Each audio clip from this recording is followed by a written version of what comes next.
Grace, grace, God's grace, grace that will pardon and cleanse within.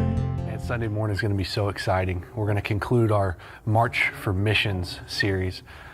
This is the second year that we've done it, and it's just been incredible. It's been really cool. And so what we've done is we started out talking about the purpose of the local church. Why do we exist? Why are we here? Then we walked into global missions. Then we talked about one-on-one evangelism. Why is it important in our daily lives to tell people about Jesus? Then last week we talked through church planting. The ultimate goal of churches is to plant more churches. And here we are in our conclusion the last week, where we're going to take everything that we've learned and we're going to apply it to our lives, both individually and as a church. So what we'll do on Sunday is we're actually going to pray for all the missions that our church does, whether it be working with Hope Pregnancy Center, working with Grace Home, doing our Thirst Conference that we do in the summer, our Fall Festival that was a huge success, and then at the end of the year, we go to the Spencer House and we celebrate Christmas with those boys. So we're going to pray for all those elements as a church body.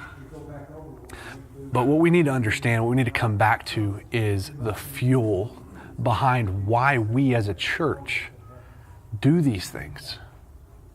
It's not to feel good about ourselves. It's not to gain accolades somewhere. But the reason that we take the gospel to other people, both domestically and internationally, should be because of our love and our passion for the gospel itself. We're going to be in Ephesians chapter 3, and I'm going to start real quick in verse 9. And this is Paul, and what he's doing is he's talking about his purpose, the purpose that he had on earth. Okay, listen, this is and to bring the light to everyone what is the plan of the mystery hidden for the ages in God, who created all things, so he's doing all these things, so that through the church, the manifold wisdom of God might now be made known to the rulers and authorities in the heavenly places. See, what he's saying is that the purpose of missions starts in the church. The church, the local body of believers, is that important. Brother Nathan Brewer last week talked about combining the Great Commission with the Great Commandment, that we should love the Lord our God with all our heart, soul, mind, and strength, that we should love our neighbor as ourselves, and that should go right along with go make disciples among all nations. And that's exactly what this is, but it starts in the local body of believers. And that's what we're going to talk about on Sunday morning.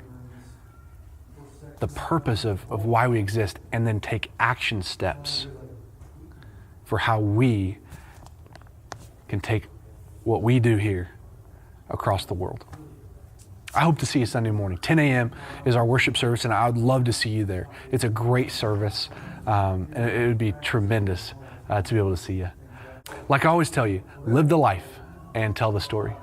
Grace, grace, God's grace, grace that is greater than all our sin.